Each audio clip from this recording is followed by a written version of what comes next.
This is a matter of deen. This ilm is a matter of deen. You be careful who you take your deen from.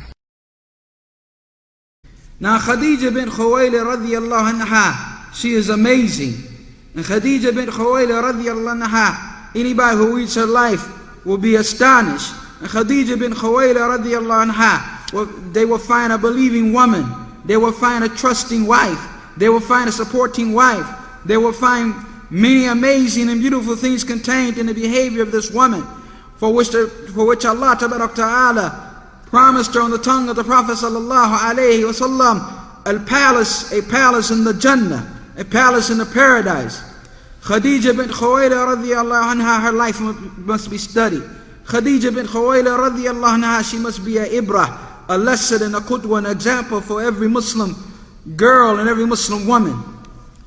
Khadija radiyallahu anha used to support her husband sallallahu alayhi wasallam fi jamil azamat wa shadad, every hardship and difficulty that the Prophet ﷺ went through, she was there beside him to aid him and to support him. And this position she had, ar-ra'iyah, this very beautiful position she had of supporting the Prophet ﷺ, not only that, but encouraging him, not only that, but helping him and strengthening him in the times of need. This is something that is amazing. And it is something that happened when the Prophet ﷺ was in the most need of it. And that is in Nuzul al-Wahyi, when the revelation came to him. In Al-Ghar Hira, the cave of Hira, he didn't run to anybody on the face of the earth after experiencing that experience, except to Khadija bint Khuwaylid radiyallahu anha, seeking from her ease, seeking from her calmness, seeking from her support. He said to her, Zammaluni, Zammaluni, wrap me up, wrap me up. And I think most of us, when we read the story of the Prophet ﷺ in the cave of Hira, we don't reflect upon it as we should. It was an amazing, astonishing event in which the Prophet ﷺ was in the darkness of a cave, and something that he never experienced or imagined grabbed him and said, read. So he was frightened after this experience, and he ran back to Khadija bint Khuwaylid radiyallahu anha, saying, Zambaluni, wrap me up, which is a normal reaction for someone who's been through a frightening experience, that they experience that which makes them cold, and they want to be wrapped up. So she wrapped him up until the fear went away from him. And then he said to Khadija, Khashitu ala nafsi, I feared for myself. I feared for myself. Listen to the words of Khadija bint Khuwaylid radiyallahu anha, as she supports her husband, as she calms her husband, as she says that which brings ease and comfort to her husband. Khadija said, Kalla, no, wallahi, by Allah, Allah Tabarak Ta'ala will not humiliate you, will not belittle you, will not put you down, will not cause any harm to you, abadan, ever. And what was her evidence of this? She gave evidence of this by the fact, innaka latasil raham, you have good relations with kith and kin, and you support those, or you help those who are in difficulty, and you give to those who don't have, and you are generous to the guests, and you support upon the matters of truth. This is the hadith that is related in Bukhari in the chapters dealing with the beginning of revelation.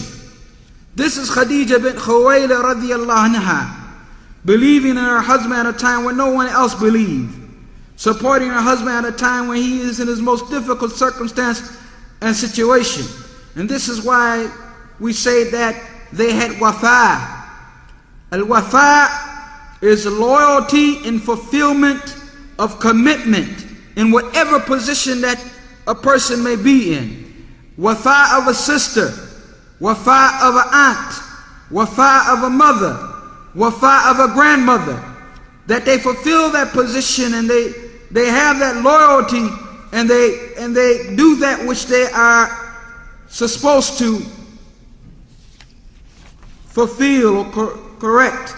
And I'm looking for the word. I know you heard the term wafiyya. But wafa is a fulfillment of a promise, but it's more than that. It's a commitment. Wafa of the wife to the husband. Wafa of the mother to the child.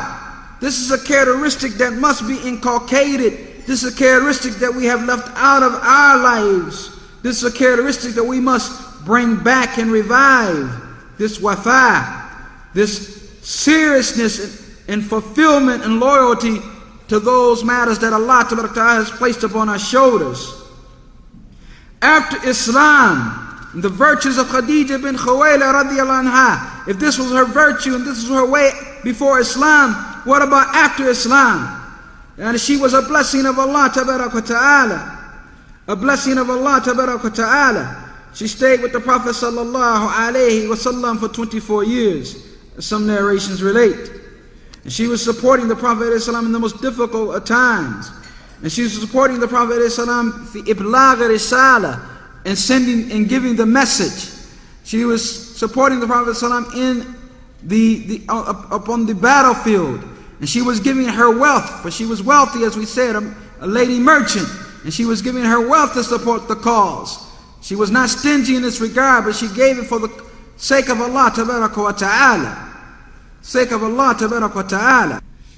And this is why the Prophet ﷺ will remember her as it came, or remember her often, as it came in the hadith of Aisha radiyallahu anha, that the Prophet ﷺ would not go outside of the house. لا يخرج من البيت. He would not almost never go outside the house, except that he would mention Khadija, and mention Khadija. فيحسن عليها ثناه, and he would praise her, and he would mention some of the days that happened, or things that went by, and he will mention some of the good times that he had with her. And Aisha radiyallahu anha said, this will bring about ghira, this will bring about jealousy from me. And I would say to him, hal kana illa ajuzun, wasn't she nothing except the old woman? Qad akhlafa Allahu laka khayran minha, didn't Allah give you better than her? Faghadab, the Prophet ﷺ will become angry. The Prophet ﷺ will become angry. And the Prophet ﷺ said, La wallahi, no, by Allah, ma khalafa li khayran minha, Allah never gave me better than her. Laqad amanat bi idh kafara an-nas, she believed in me when all others of the people disbelieved. Wa sadaqtani idh kadhabani an-nas, and she believed in the truthfulness of me when the people rejected and belied me. And she supported me with her wealth when the people prevented me from their wealth. And she provided me by the grace of Allah with children. And like this, قال فقلت بيني وبين نفسي لا أذكرها بسوء أبدا.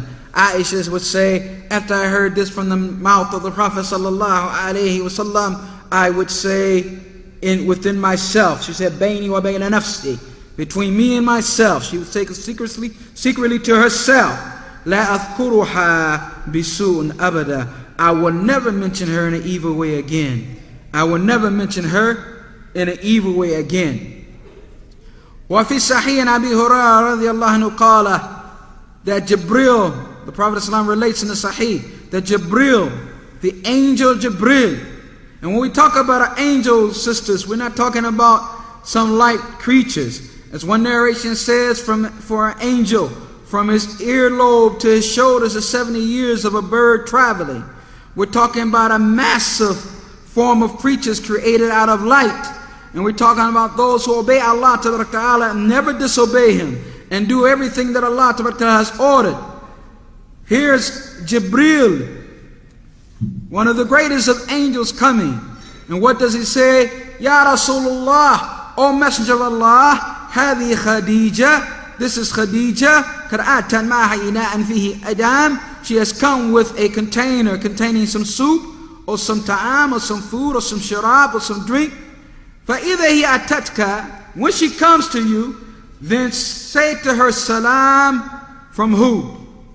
Say to her salam min Rabbiha. Give her greetings from her Lord. Say salam to her min Rabbiha. وَبَشِّرَهَا, Then give her glad tidings, bil bayti fil jannah, of a house in the paradise of qasab. Qasab is lu'lu mujawwif. It is the inside, or is a pearl that you're talking about, the inside of the pearl. This is what her palace will be made of in the Jannah, in the paradise. And she will have la sakhat fihi wa la nasab. She will never tire in it. No toil, no worry, no grief, no sadness, no pain, no complaints. This is Khadija bin Khuwaylid radiyallahu anha, that Jibreel, an archangel sent by Allah Ta'ala, and she's coming, serving her husband food, drink, bringing him a utensil, a container of food. And here's Jibreel alayhi salam saying to the Prophet alayhi salam, when she comes, give her greetings from her Lord, and give her glad tidings of a palace in Jannah made of lu'lu mujawwif, pearls, the inside of pearls.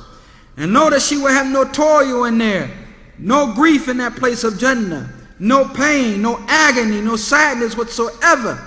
That she will be in peace, and she will be in ease, and she will be in contentment, and she will be in enjoyment. وقال صلى الله عليه وسلم, the Prophet ﷺ said, for every woman who wants to look at who is the best woman, for every woman who wants to emulate who can I be like, who characteristics should I have, what manner of behavior should I have, who should I place as my example? The Prophet ﷺ said it very clearly, خير نسائها خديجة. Yani the best woman of the Jannah is Khadija. The best woman of the Jannah, the paradise, is Khadija. Khadija bin Khuwaylid radiyallahu anha. And the Prophet sallallahu alaihi wasallam said, لَقَدْ فَضَلْتُ خَدِيجَ عَلَى نِسَاءِ أُمَّتِي. I have preferred Khadija over the women of my ummah. كَمَا فَضَلْتُ مَرْيَمَ عَلَى نِسَاءِ الْعَالَمِينَ. As I have preferred Maryam over the women of all the world. Once again, I have preferred Khadija bin Khuwaylid radiyallahu anha over all the women of my ummah. Prophet ﷺ, ummati, he said, my ummah, as I preferred Maryam ala nisa al-alameen, over the women of all the world. وقال صلى الله عليه وسلم, أفضل نساء الجنة, the best women of the paradise is Khadija and Fatima and Maryam and Asiya. It's Khadija wal Fatimatu wa Maryam wa Asiya. This is Khadija bin Khuwaylid radiyallahu anha. This is Khadija bin Khuwaylid that history can't forget. This is Khadija bin Khuwaylid that you and I must not forget. This is Khadija bin Khuwaylid radiyallahu anha. What was in her character? What was in her belief? What was it about her rather, that brought these things to her to such a degree that she was promised Jannah while she was walking upon the face of the earth? She was promised Jannah while walking upon the face of the earth. She was greeted by angels while walking upon the face of the earth. She was greeted by her Lord, dispatching an angel, sending to her special greetings while walking on the face of the earth. And then add to that a bushra, or glad tidings, of having a palace made of pearls in the Jannah.